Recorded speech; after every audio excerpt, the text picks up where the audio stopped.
Hey guys, എന്നാൽ നമുക്ക് മിഡ്ഡേയിലൊരു night shift കണ്ടാലോ. എൻ്റെ ഫസ്റ്റ് നൈറ്റ് ഷിഫ്റ്റ് തന്നെ എനിക്ക് എൻ്റെ ഫ്രണ്ടിനെ കൂടി തന്നെ കിട്ടി കേട്ടോ. സോ ഞാനും അനഘയും കൂടി വൈകുന്നേരം 7 മണിക്ക്, ലൈക്ക് ഇവിടെ പെരുവയിലാണല്ലോ, ഈ 7 മണിക്ക് നമ്മൾ പോകുന്ന കാഴ്ച കണ്ട് ഇന്ന് കാണിക്കുന്നത്. നമ്മൾ രണ്ടുപേരും കൂടി ഇംഗോൾസ്റ്റാഡ് ബാനോഫിൽ നിന്ന് ഡയറക്റ്റ് മ്യൂസിയമിലോട്ട് ട്രെയിൻ എടുത്തു. ഒരു 45 മിനിറ്റോളം ഡിലേ ഉണ്ടായിരുന്നു. പക്ഷേ നമ്മൾ സംസാരിച്ച് സമയം പോലും അറിഞ്ഞില്ല. അതുകൊണ്ട് ഭയങ്കര എളുപ്പമായിരുന്നു. പിന്നെ വണ്ടി കയറി ഇരുന്നപ്പോൾ തുടങ്ങി ഇച്ചിരി ഉറക്കമൊക്കെ വന്നു തുടങ്ങി കേട്ടോ. നൈറ്റ് ഷിഫ്റ്റ് ആയതുകൊണ്ട് നേരത്തെ ഉറങ്ങണം എന്ന് വിചാരിച്ചിട്ട് നടന്നില്ലായിരുന്നു. അതുകൊണ്ടാണ് ഈ മന്ദിച്ചൊക്കെ ഇരിക്കുന്നത്. നമ്മൾ കുറേ കാഴ്ചകളൊക്കെ കണ്ടുപോയി. അവിടെ 10 മിനിറ്റ് ലേറ്റ് ആയിട്ടാണ് കേട്ടോ നമ്മൾ എത്തിയത് ബാനോഫിൽ. പിന്നെ അത് കഴിഞ്ഞ് നമുക്ക് എസ് ബാൻ എടുക്കണ്ടേ.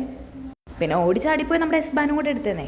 കാരണം കറക്റ്റ് ടൈമിൽ ഡ്യൂട്ടിക്കാരണ്ടേ, ഷിഫ്റ്റ് മുഖ്യമിക്കലേ. ദൈവം സഹായിച്ച് ഇന്ന് എല്ലാ ട്രെയിനും ബസ്സും ഒക്കെ വേഗം കിട്ടിക്കൊണ്ടിരുന്നു. ഡ്യൂട്ടി കയറിയ പിന്നെ പരസ്പരം കാണുമല്ലോ. പെട്ടെന്ന് ഡ്യൂട്ടിയൊക്കെ കഴിഞ്ഞാൽ പിന്നെ ലഞ്ച് ബ്രേക്കിനാണ് കാണുന്നത്. ലഞ്ച് ബ്രേക്കല്ല, ഒരു ബ്രേക്കിന്. അങ്ങനെ ഫുഡൊക്കെ ഷെയർ ചെയ്ത് നമ്മൾ കഴിച്ചു കേട്ടോ. നല്ല അടിപൊളി ഫുഡായിരുന്നു. രാത്രി ആയതുകൊണ്ട് പറയാല്ല, നല്ല വിശപ്പുണ്ടായിരുന്നു. പിന്നെയും ഡ്യൂട്ടിക്ക് കയറി നമ്മുടെ ബാക്കി ജോലികളെല്ലാം തീർത്ത് വെളുപ്പിന് നമ്മൾ ഇറങ്ങി കേട്ടോ.